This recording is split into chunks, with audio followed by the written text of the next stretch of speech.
मकसूद और रिंद में करबला जी शहीदन की याद में हर साल वांगर हिन साल वो मुख्तलिफ इमाम बारगाहुनि तां मातमी जुलूस बरामद कया पिया वञनि, जॾहिं त सिक्योरिटी जा इंतहाई सख़्त इंतज़ाम कया विया आहिनि। उन हवाले सां रिपोर्ट करे रहियो आहे खैर मोहम्मद रिंद। नाज़रीन, असां मौजूद आहियूं मकसूद रिंद में, जिते मरकज़ी इमाम बारगाह तो ज़हरा दा काफ़िलो मुख़्तलिफ़ चौकनि खां थींदो हुसैनी चौक पहुचो, तो जिते अज़ादारी मजलिस थींदी। उन बाद में जेको आहे सो मुख़्तलिफ़ रूटनि शाहपुर रोड आहे, शहदादपुर रोड आहे, नवाबशाह रोड आहे, लुंडो रोड खां थींदो शाम जो पंहिंजे दुआ ज़हरा इमाम बारगाह ते पज़ीर थींदो। मोहम्मद हर ईमान वारे जो को न को मरकज़ हूंदो आहे।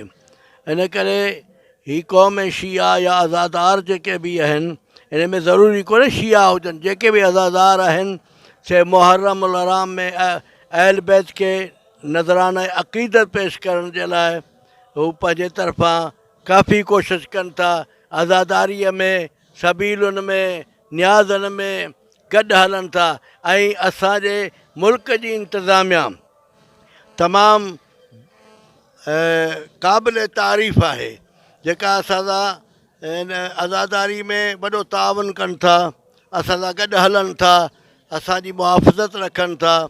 इन करे सलाम आहे इन्हनि सभिनी इंचार्जनि ऑफिसरनि खे जेके असां सां गॾु तावन कयो अचनि, ऐं तमामु मोमिनीन किराम जेके बि आहिनि तिन जी इज़त जो जान माल जो ख़ैरु कंदा। अॼु आशूरा 10 मुहर्रम जो आहे, उन जे सिक्योरिटी जो असांजो जेको आहे सो बंदोबस्तु आहे। अॻियां पोयां काफ़िलनि जे साइडुनि में ऐं अचण वञण वारे जेके रोड आहिनि उन्हनि ते ब्लॉकिंग आहे, ऐं सिक्योरिटी जो तमामु सुठो इंतज़ाम कयल आहे। जवाननि जे लंगर पाणी जो बंदोबस्तु कयल आहे, जेके ड्यूटी में लॻल आहिनि। तक़रीबन जेको आहे सो 140 जी नफ़री आहे। हा, रोड शाहपुर चाकर, गुपचाणी खां लुंडो ऐं सराड़ी, ये रोड जेको ब्लॉक कयल आहिनि। आशूर जे ॾींहुं मरकज़ी जलूस जेको अंजुमन दुआ ज़हरा सैयद कमर अली शाह खां उते निकितो आहे, जेको मुख़्तलिफ़ रस्तनि मां थींदो हुसैनी चौक ते पहुचंदो, उते मजलिस थींदी।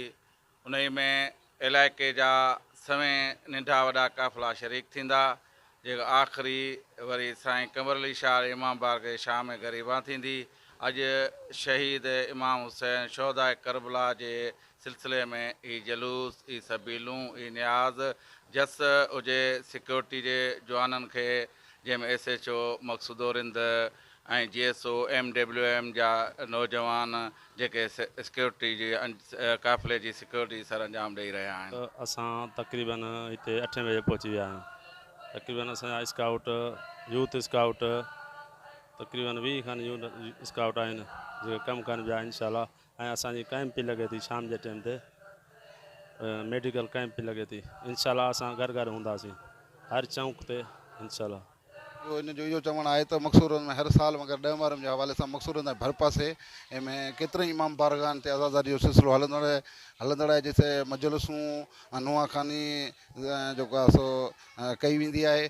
ऐं उन हवाले सां इन्हनि जो इहो बि चवणु आहे त असांजो काफ़िलो जेको तो क़दीमी काफ़िलो आहे, जेको मरकज़ी इमाम बारगाह खां निकिरंदो, जेको मुख़्तलिफ़ चौकनि खां थींदो दुआ ज़हरा जे शाम जो पज़ीर थींदो, हुते शाम ग़रीबा पेश कई वेंदी। ऐं सिक्योरिटी जे हवालनि सां इहो चवणु आहे त पुलिस ऐं स्क्वाड वदद मुस्लिम जेके आहिनि उन्हनि जी सिक्योरिटी जे हवाले सां इहो चए पियो इन सिक्योरिटी जा इंतज़ाम सख़्तु कया विया आहिनि। मुख़्तलिफ़ चौकनि ते पुलिस एहलकार ऐं स्क्वाड जा नौजवान जेके से बीहारिया विया आहिनि ऐं मुख़्तलिफ़ रोड सील कया विया आहिनि। साथी रिपोर्ट सां गॾु खैर मोहम्मद रिंद, मकसूदो रिंद।